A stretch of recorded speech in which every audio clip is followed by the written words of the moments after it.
नमस्कार दोस्तों, जय श्री राम। आज मैं आपसे एक ऐसे टॉपिक पे बात करूंगा जो कि संयोगों पर ही आधारित है। लेकिन जैसा कि हम कहते आए हैं कि इन सब के पीछे का कोई रीज़न होता है। तो उस रीज़न को ढूंढना आसान काम भी नहीं है, लेकिन यदि ढूंढ पाओ तो बहुत ज़बरदस्त विषय होगा और ज़बरदस्त चीज़ होगी।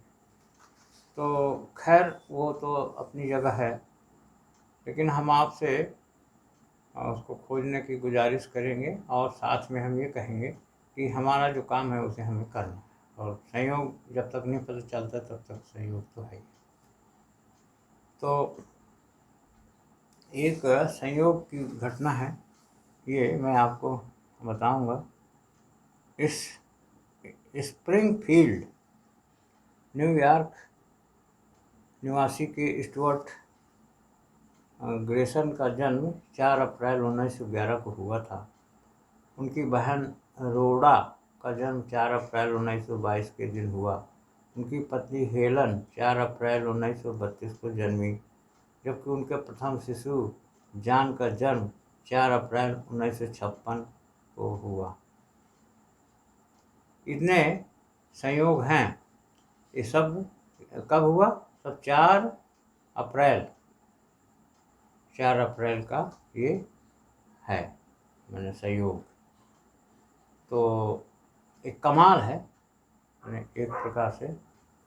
तो इसे हमें गंभीरता से समझना है। और यदि यदि ये जो ये एक प्रकार के ये अपवाद कहे जा सकते हैं, लेकिन संयोगों का यदि ये कुछ इसका कोई अर्थ निकला, इसके पीछे कोई संयोगों की श्रृंखला में कोई सार गर्भित तत्व किसी के भी निकला हो तो भेजने का, या कोई सोच रहा हो कि इस प्रकार हो सकता है, तो उसे हमें भेज दें।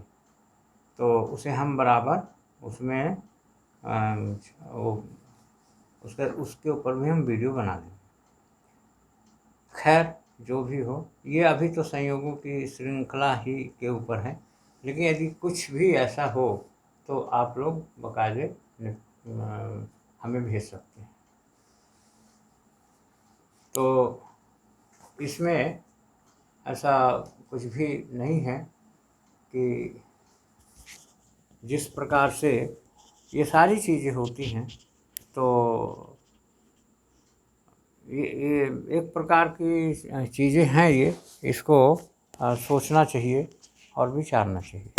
तो इस पे भी हमें गंभीरता से सोचना विचारना है। अब सबसे बड़ी चीज़ है, हमको तो ऐसा है कि इन सब चीज़ों के पीछे जो गहराई से बोलते हैं कि रीज़न है, कुछ ना कुछ तो रीज़न है।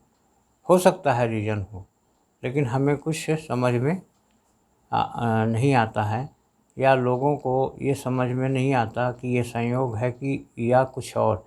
ये कहाँ से आते हैं संयोग, क्यों हैं संयोग ये? तो इनके पीछे गहराई आप दीजिए तो बहुत बड़ी चीज़ें निकल कर आ सकती हैं। तो हम वीडियो को यहीं से एंड भी करेंगे। और सभी वीडियो देखने वालों को धन्यवाद, और सभी लोगों को बहुत बहुत आशीर्वाद भी और धन्यवाद भी। और लाइक करिए, शेयर करिए, सब्सक्राइब करिए। और लाइक, शेयर, सब्सक्राइब, और कोई भी जो 3-4 चीज़ें हम बोलते हैं उन्हें आप समझ लीजिए। कमेंट्स भी आप करिए, क्योंकि कमेंट्स आप करते हैं तो हमें बहुत अच्छा मनोबल भी मिलता है। तो कमेंट्स आप करिए ज़रूर। तो ठीक है। और अब कल हम मैंने इन सब चीज़ों का यदि आप कुछ कर सके तो ठीक है, नहीं तो कोई बात नहीं। और कमेंट्स आप किया करिए। ओम ओम शांति शांति शांति सर्वरिष्ट शांतिर्भवतु। ओम ओम ओम।